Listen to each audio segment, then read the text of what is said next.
same time, kasama ng inspirasyon, dahil tayo mga kabataan, mga bago, nagiging para exciting nga, di ba? Uy, okay ito yung lugar natin. Kaya sabi natin, ito yung lugar natin na pwede natin pag-exhibitionan, pwede natin paglagay ng mga painting natin. Kaya hindi lang konsepto ng painting, kundi ng konsepto ng art ng performance art, ng film, lahat yung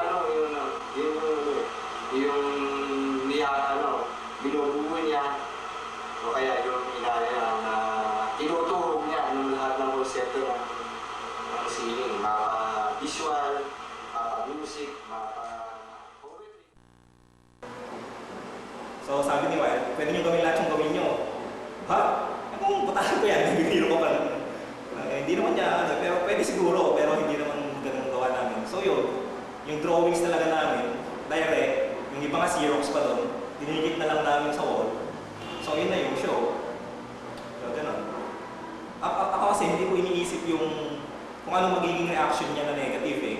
At the same time, kung nag-react siya ng negative, parang titignan ko kung hindi ko masasabi nag-react kumari ng negative sa tingin natin, di ba? Pero negative pa talaga yung reaction niya. Kumari nga ganito.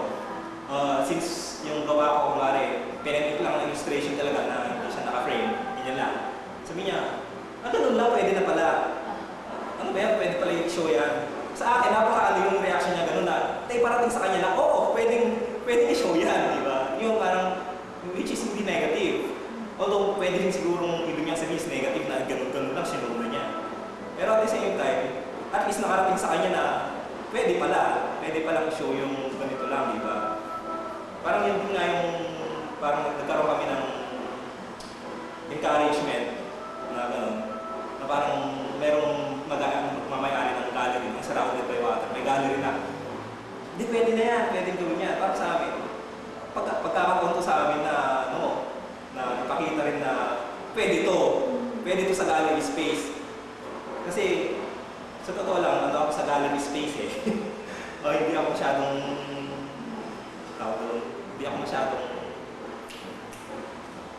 parang may bias ako sa gallery.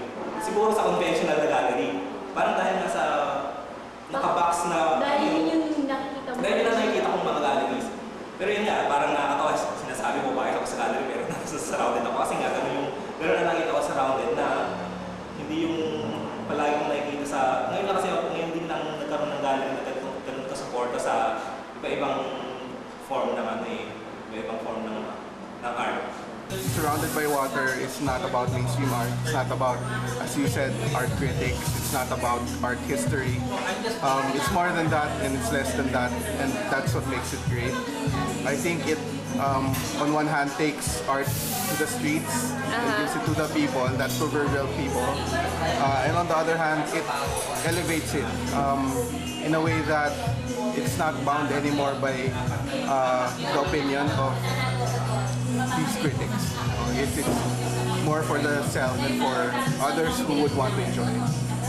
Actually, yung phenomenon ng artist run, sa tingin ko di siya short-lived eh. Short-lived yung mga specific locations, sites, venues, by names, no? Like, Third Space, Surrounded, for example, some other, Big Sky, no? But these are all part of a long struggle of empowering the artists, di ba? In view of the siguro lack of support from the corporate sector, from the government sector, from the community.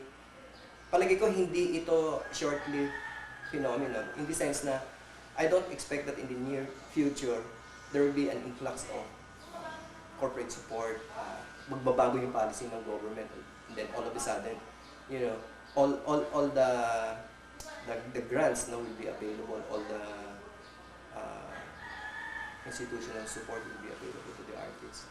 So yung artist trans spaces, I think, baka nga ano yan, it's going to be a continuing phenomenon. Na-consolidate niya yung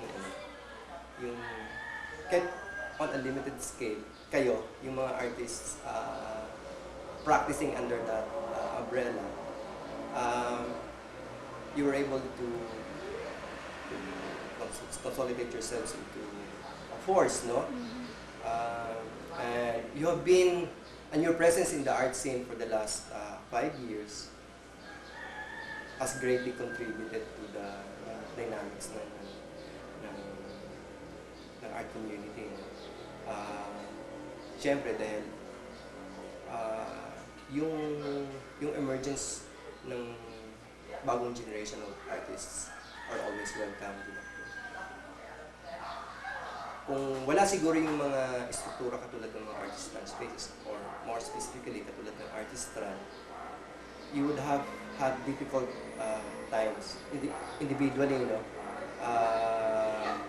getting exposure and bringing your works to the attention of the public.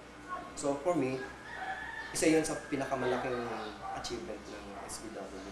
Siguro pangalawa din, na nakikita ko na malaking contribution ng SBW is it has become some sort of a model that is or a template that is available for other groups to adapt. Siguro baka dito sa Metro Manila makakaroon ng reconfiguration yung setup na yan, no? And the idea may be taken up by other groups, younger groups, but I think kung the younger artists in the regions, for example, will be made aware of such developments, this is something that can be done in the localities of the regions. This is just simply my own impression. My own exposure to Surrounded by Water has purely been, you know, a vicarious experience, only through presentations we overseas, etc. But based on what I have seen so far, in terms of what I receive, the list of exhibitions, etc., the people who make up the group that have put up Surrounded by Water, etc. Again, I think the mindset there is that we have to be able to break beyond the mold of thinking that, you know, everybody should see that we're good, taken that you're good, taken that, and certainly that goes without saying. Certainly, I myself have seen the work. I'm certainly quite impressed by it, but it's only a certain group of people that actually see that. And you perhaps certainly see that as well. But do others see that?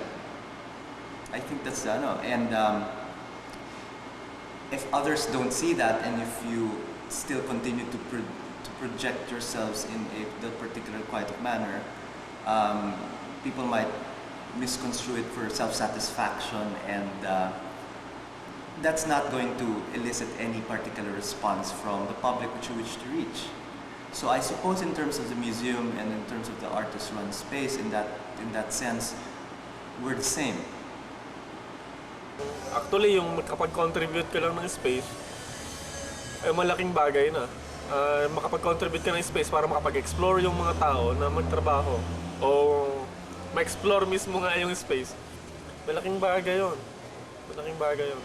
Hindi natatali yung pagtingin nung marami sa sining na nasa canvas lang siya. No? Miski paano, may sumusundot pa rin dun sa ano tawag dito, dun sa karaniwang kalagayan, takbo siguro nung industriya, tawagin nating industriya ng sining, dahil karaniwan naman na marami rin ako na-meet na talaga nagpipinta to earn, no? Hindi rin naman natin may kakailangan dahil kailangan kumita ng mga tao. Lahat tayo may kanya-kanya economic needs. Pero yun nga, yung hindi mo isugal yung ganon at makapag-explore ka ng ibang bagay kasi doon din naman nag-uumpisa yung mga bago eh. Paano tayo makakabuo ng bago kung matatali tayo doon sa ganong scheme? Pwede rin naman gumawa ka ng ganong scheme pero mag-explore ka pa rin ng bago. Siyempre nasa individual na yan. Sa ganong bagay malaki yung na-contribute ng Surrounded dahil mine-maintain niya na merong space na ma-explore mo at let's call it mapaglalaruan siguro. Medyo mas long term yung kanilang yung buhay ng mga artist run space ngayon. Perhaps it also points to the energy ng mga nagra-run ng space. Most of you are very, very young and dedicated. So, ganun eh. Tapos also, siguro na po-point out din dito sa scene ngayon, art scene, no? Yung nagsusupport kapwa mga artists, mga estudyante, mga teacher, at iba-iba pang mga tao. Kaya siguro rin lumawak yung mga artist run space. As to how it is different from the museums and galleries, first of all, yung mga galleries talaga, yung nasa ano naman talaga nila na kumita.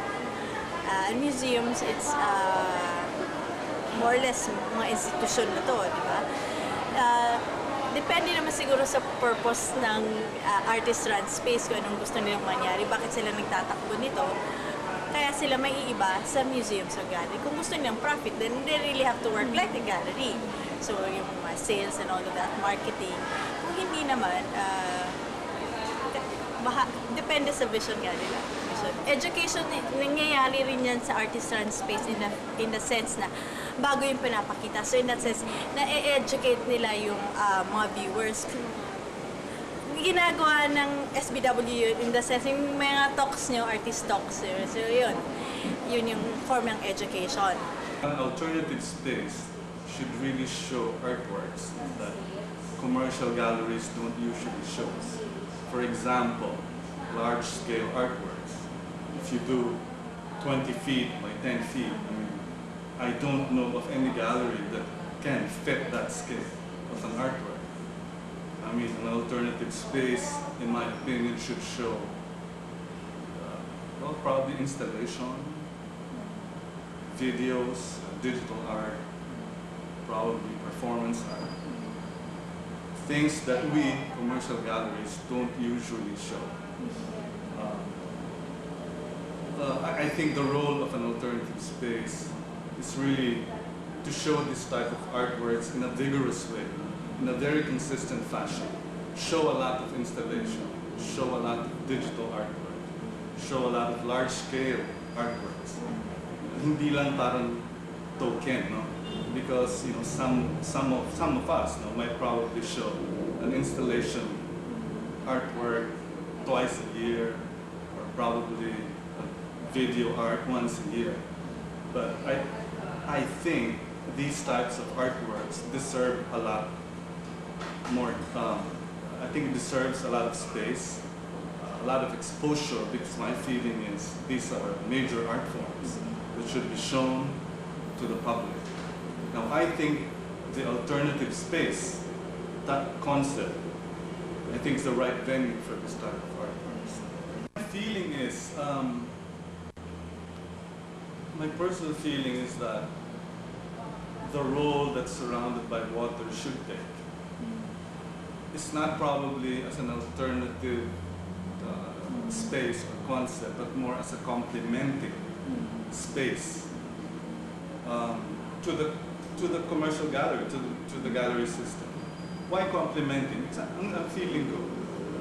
There are a lot of good artists in here, and a lot of you won't have the chance to show in commercial galleries as much as you would like, because we have our own schedules to follow.